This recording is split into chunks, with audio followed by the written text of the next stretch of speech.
G'day everyone. Today, in an effort to keep my Toyota Hilux roadworthy, we'll be changing out both left-hand and right-hand lower control arms. It's the same for all N70 Hiluxes and the 120 series Prado. So when it comes to actually doing the job and sourcing the parts, there's a few options. Of course, you can go Toyota and get genuine lower control arms with the bushings and the ball joint ready to go. They are just over $1,000 each. And of course, you'll have to pick up from a dealer or pay postage. These ones here I got are White Line. They're an aftermarket supplier of things like this. Pretty reputable brand, and I got them for $540 for both, with the ball joint and the bushings fitted, ready to go to make the job as easy as possible. Of course, the other option is to buy the bushings, take out your lower control arm and swap them out. You will need some specialized pressing and pulling equipment to do that, unless you get very lucky. And of course, you will need to change out your ball joint as well. Something that Toyota will not supply genuine. You cannot buy that from Toyota, but an aftermarket unit may suffice. What I found is that was actually less cost effective than buying the whole arm. It would cost more money to buy the bushings, go through the trouble of changing them out, than it would be just to buy the entire control arm. So that's what I've done here. Now, of course, I've seen heaps of aftermarket versions of this. Some of them you can get even for $150 for a pair ready to go, but I wouldn't make any guarantees on the quality. They look a little bit It doesn't matter which one you got, the procedure is the same. So let's get out there, let's get started. We'll pull the old arms off and we'll fit the new ones. Once you've changed out these arms, if you don't want irregular tire wear, because that's what you'll get if it's wrong, you do need to go to a tire or suspension company and get a wheel alignment performed on your vehicle, because everything will be out of whack with your new arms.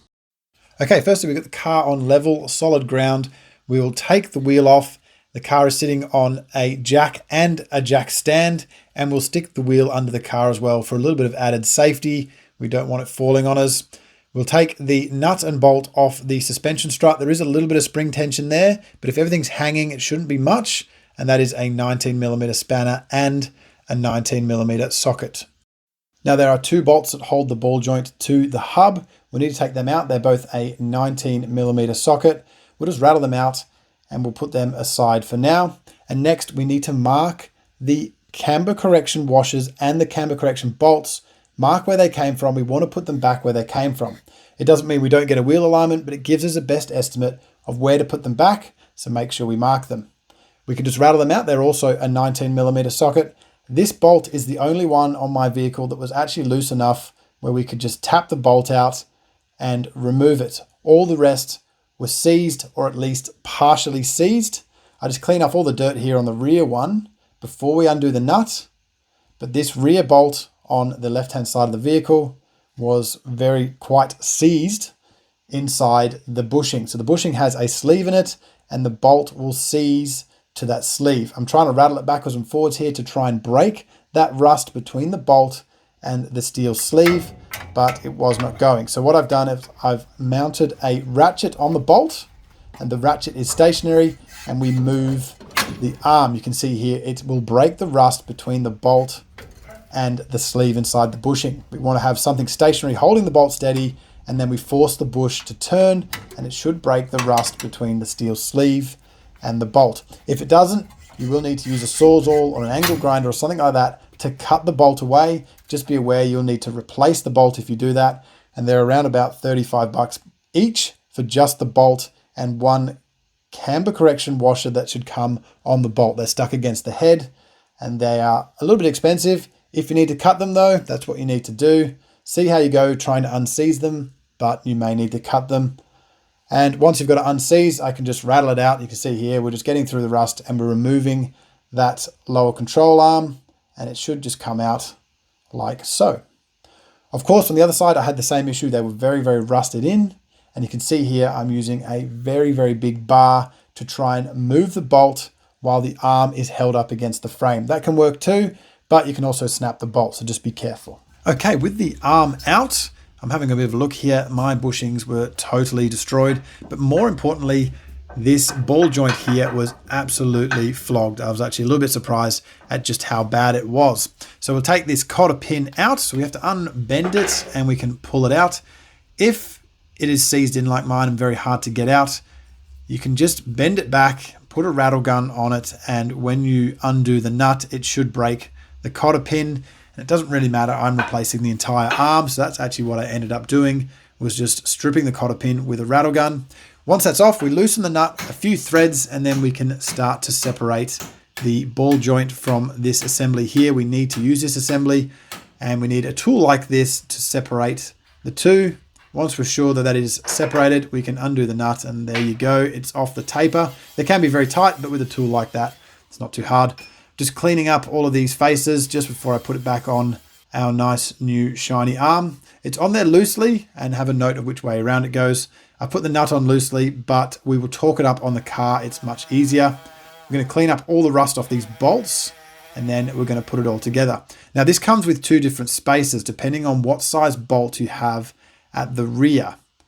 I needed the smaller spacer. It has a smaller diameter on the inside. So all we have to do is pop it on top of the spacer we don't need and replace it by tapping it through, and the larger spacer will fall out of the bottom.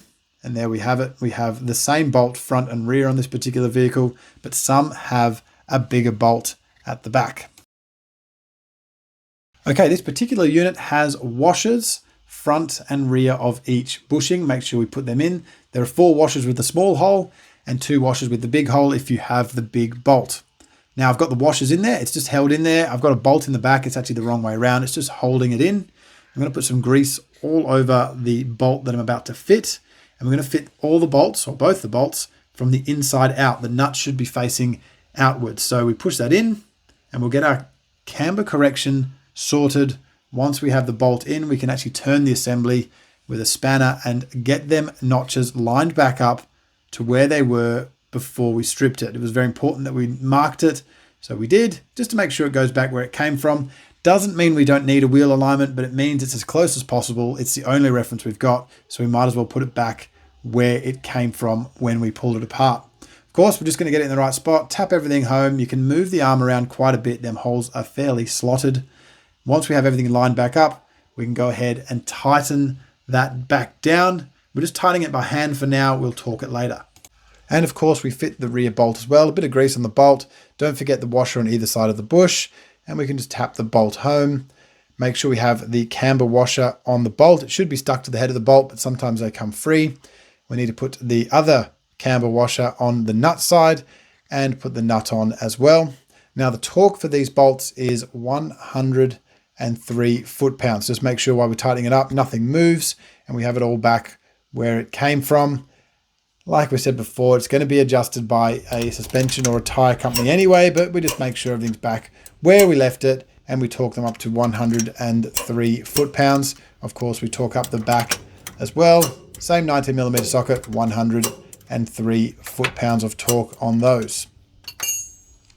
All right, next we can put the strut back on. We can see how easy it now swings backwards and forwards. It should be nice and smooth. If it's tight, if there's any other issues, have a look, because it should swing very smoothly.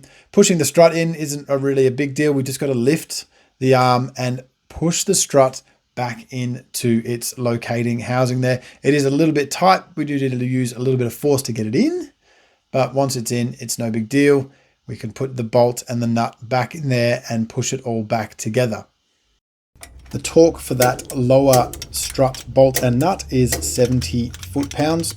Now here I've got a pry bar against the upper control arm into the spring. I'm using it to pull the upper control arm down, as we'll need to get the bolts to engage into that lower ball joint. I've also got the lower control arm held with a jack here. I'm just going to pull that upper control arm down, and we'll get the bolts into that ball joint assembly. We may need to move the hub around a little bit by hand. It can be a little bit awkward, but once we get both bolts started by hand, we can then torque them up. I've also put a little bit of a Loctite, just the low break loose stuff on these bolts.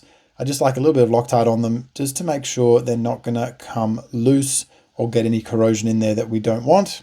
Once we get them lined up, make sure they go in by hand. They're fine thread. They're not too hard to cross thread, so we want them in by hand as far as we can before we hit them with a rattle gun or a ratchet or anything like that. We want to make sure that they are definitely home and we are happy they're in the right spot.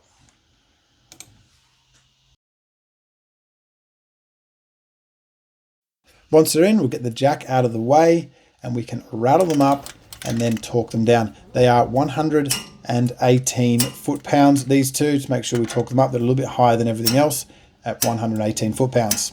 Next, we can torque up that ball joint. Remember, we left it loose earlier, so we need to make sure we torque that up. It's a great time to do it, and that is 103 foot-pounds. And we need to make sure that the castellation lines up so we can put the cotter pin in. If it doesn't line up, just tighten it a little bit more so we can get the cotter pin in, and we need to bend it over to make sure that nut can never come loose. Other than that, that's all in. We can put the wheel back on.